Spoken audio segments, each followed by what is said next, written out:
Anybody else out? Marcus Morris Yes. continues to be out, and we don't have an update on timeline for him, but getting closer, getting all those people in the room and communicating to come up with an exact game plan. But he's feeling better as the week's gone on, which has been good.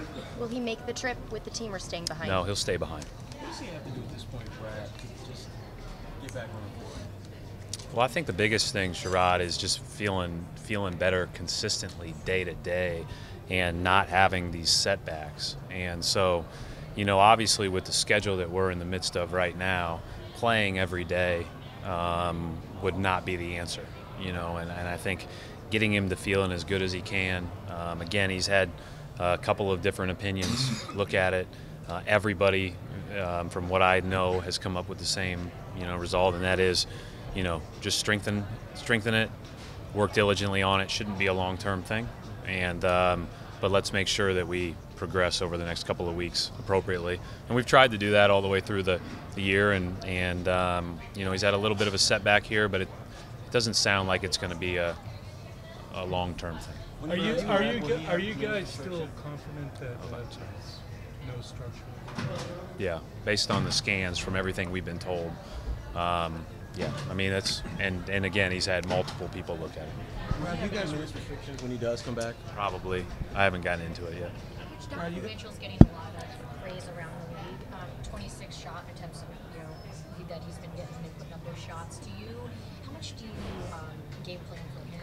Yeah, he's special. He's a really good player. I think that word was out before the draft, but then watching him play in summer league was like pretty eye-opening.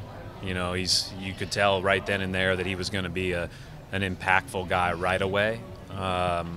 His ability to defend, his toughness, his shot-making ability, plus he's just got a moxie about him. He's got a way about him that, is people I guess would say it's beyond his years, but there's older guys that don't have that, so it's not fair to say that. I just think he's got that way about him. He's a good player.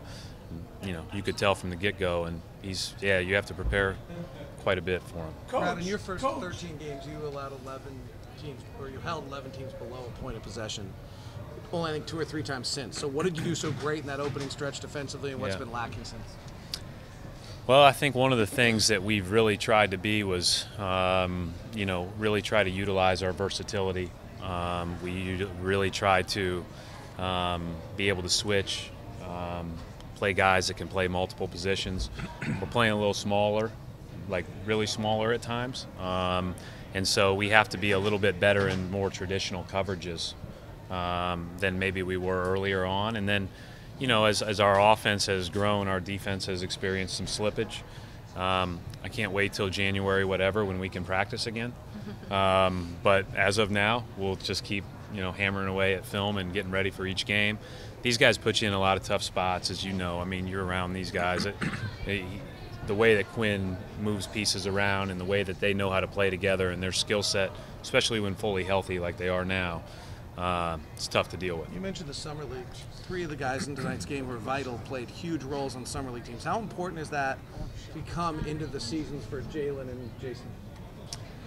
Well, I mean, Jalen and Jason, our emphasis with those guys was defensively and kind of what you're looking for a shot distribution standpoint during Summer League, and I thought that they made great strides. Obviously, they're really talented, so that's number one. They both have a good mindset about them. They both come to work every day. They both don't get too high or too low. From the outside looking in, it looks like Mitchell's that way too. But it does take a special person to be consistent in this league at such a young age, and every minute that you get a chance to be with them, you want to take advantage of that. And I don't know how everybody else does their summer league teams and everything else, but obviously we spent a lot of time focused on Jalen, Jason, and because we knew that they would have to be big parts of this year's team. Coach, are you comfortable with the fact that the biggest person here in the media is getting in front of everybody and really sort of disrupting your press conference? Do you think that's rude, Coach? Do you have a problem with that, Coach? Everybody's blocking everybody's way. Won't let anybody get a word in edgewise. Yesterday we were at the Children's Hospital. Yes. And we were singing to all the kids, and Marcus Smart had to make Jason Tatum stand back with the adults, even though he was a kid, because he was getting in the way of everybody like Scal is right now. I can hardly see Jay behind him. I understand, Coach. Thank you. Brad, you're obviously playing Utah, Gordon's former team. Celtic fans haven't seen a lot of Gordon. What would he have brought to the team this year? What are you missing from him? Well, I mean, everybody knows he was an all-star. You know, I think the biggest thing is that defensively, offensively, he's just a really good player. But, you know, I think one of the things that we really tried to do was, you know, study what was successful for him there, because I thought they did a great job. Like the way that he was in position to be a ball handler, a shooter, a playmaker, somebody that could play off cuts, put him in position to be successful. And, you know, he maximized that, and he's continued to try to get better. Obviously, it's been a frustrating couple of months here, but, you know, that's really what we were looking for when we were thinking about putting him in position here, is studying what they did. Coach, do you have any updates if he will be attending the game tonight? I don't know. Brad, Jonas has been getting some more minutes in Utah lately. Can you touch on the impact that he had during his 2.5 years here in Boston? Yeah, I mean, I think the thing about Jonas, and, you know, Jonas came in the same day as Isaiah and Gigi Datome. They were all traded on that day, and I've told that story many times. Like in the last 5 minutes before the trade deadline, I don't think anything's happening. And then I get a call at 1:59 or whatever it was, and, you know, all of a sudden we have 3 new players, and 2 of our players that are in our meeting in 5 minutes are no longer going to be with us. So it was quite a eventful day. But then I thought Jonas, his energy that he brought, the way he spaced the floor, he had that great playoff series against Atlanta when he became a starter for us. And then last year I thought was really critical to help us beat Chicago in the first round. And then obviously the game in Cleveland that we ended up winning, we don't win without him.